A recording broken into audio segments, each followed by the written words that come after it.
Good morning, students. Hope you all are doing well.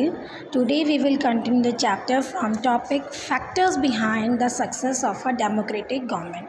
आज हम उन फैक्टर्स के बारे में बात करेंगे जो किसी भी देश के डेमोक्रेटिक गवर्नमेंट के सक्सेस के कारण हैं.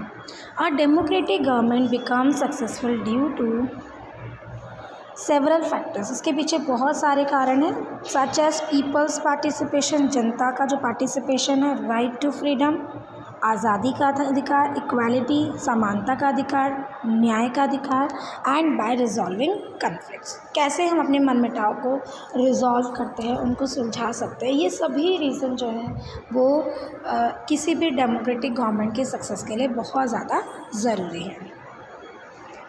So let's start with the first topic which is people's participation. जनता का पार्टिसिपेशन मतलब होता है जनता का भाग लेना, जनता का भाग लेना. डेमोक्रेटिक गवर्नमेंट के सक्सेस के पीछे एक रीज़न ये भी है कि जनता की इसमें भागीदारी होती है, जनता इसमें भाग लेती है. Peoples participation is an integral features of democracy. Peoples participation जो है वो डेमोक्रेसी का एक बहुत इंपॉर्टेंट फीचर है.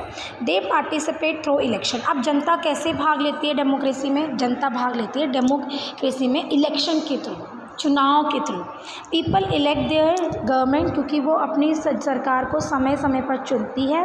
This is known as the tenure and term of the government. समय समय पर यानी कि लगभग हर 5 साल के बाद इलेक्शन होते हैं, तो हर 5 साल के बाद जनता जो है वो वोट डालने जाती है और अपनी सरकार को चुनती है. इसे हम टेन्योर या टर्म कहते हैं गवर्नमेंट का. A government is formed for a fix period. एक सरकार जो है किसी भी देश की, जो डेमोक्रेटिक गवर्नमेंट होती है, वो एक पर्टिकुलर टाइम के लिए चुनी जाती है, एक फिक्स पीरियड के लिए चुनी जाती है. This period differs from country to country. हर देश में जो पीरियड है ये अलग अलग होता है. Our constitution has fix this period for 5 years. India में ये पीरियड कितने ईयर्स का है? 5 ईयर्स का. While it is 4 in USA, जबकि यूएसए में ये टाइम 4 ईयर्स का है.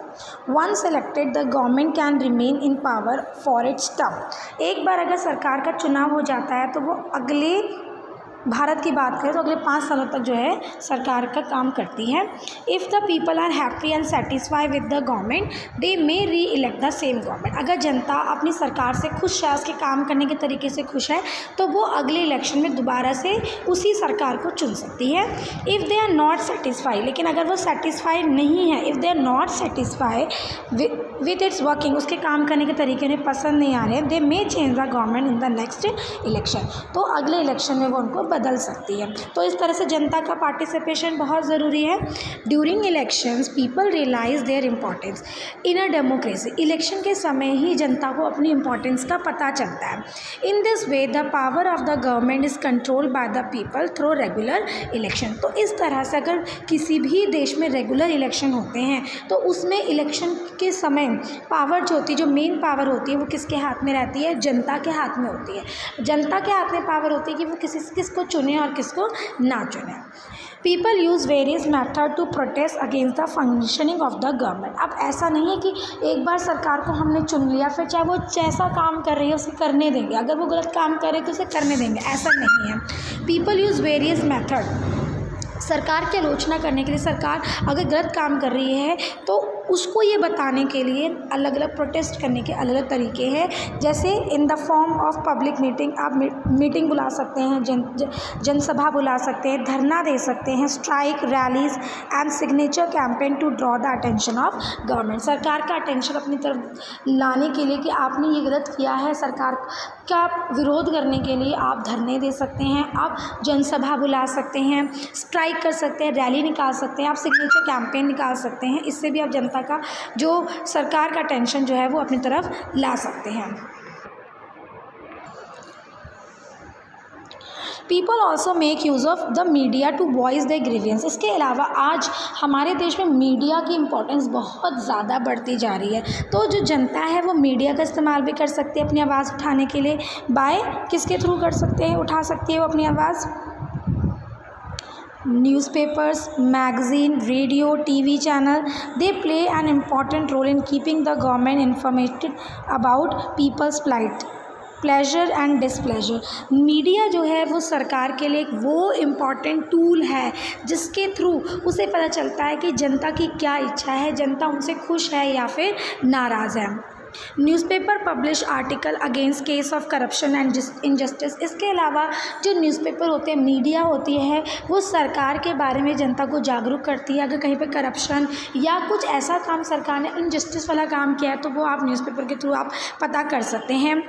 Radio and television present a direct relay broadcast and interview with minister, view of the candidate contesting election and the manifesto of political parties. इसके अलावा radio और television जनता को जागरूक करते हैं, सरकार की जो भी नीतियाँ पॉलिसीज़ वो बना रही हैं उसके बारे में जनता को बताते हैं। This prove to be very effective media for the illiterate masses. भारत में बहुत सारी जनसंख्या ऐसी है जो पढ़ी लिखी नहीं है, तो मीडिया जो है एक ऐसा इफ़ेक्टिव टूल है जो हमें लिटरेट कर रहा है, पढ़ा रहा है। Cinema also highlight the socio economic problem face by the society and thus create awareness among the people. कई ऐसे टीवी शोज़ आते हैं, कई ऐसे मूवीज़ बनाई जाती हैं जो भारत के सामाजिक आर्थिक स्थिति को देखते हुए जनता को जागरूक करने के लिए बनाई जाती हैं। Film can be a powerful instrument from bringing about reform लाने के लिए, बदलाव लाने के लिए जो मूवीज़ हैं, फिल्म्स हैं, वो एक इम्पॉर्टेंट टूल हो सकती हैं अगर सही तरह से उनको पेश किया जाए। So all this keep the spirit of democracy alive in a country. इन सभी की वजह से भारत में डेमोक्रेसी जीवित रहती है, वेल इन्फॉर्म्ड रहती है, अलर्ट रहती है। And vigilant citizen act as watchdog in a democracy. किसी भी डेमोक्रेसी में जनता की ज़रूरत सिर्फ इलेक्शन के समय नहीं होती, बल्कि जनता अगर इस साल इलेक्शन में वोट डाल रही है तो अगले 5 सालों तक वो सरकार को जज करती है अलग अलग तरीक़ों से। ऐसा नहीं है कि आज जनता की ज़रूरत है वोट डालने के, अब से जब 5 साल बाद उसकी ज़रूरत होगी उसके बाद उसने कुछ नहीं करना, नहीं। जनता जो है वो घर से वॉच डॉग की तरह काम करती है, नज़र रखती है, निगरानी रखती है सरकार पर और अपना डिसीज़न बनाती है और नेक्स्ट इलेक्शन में उन अपने डिसीज़न को कि इसी सरकार को चुनना है या दूसरी सरकार को मौका देना है, उस डिसीज़न को पूरा करती है। उस तरह से वोट डालकर जो है नई सरकार या उस सरकार को चुनती है।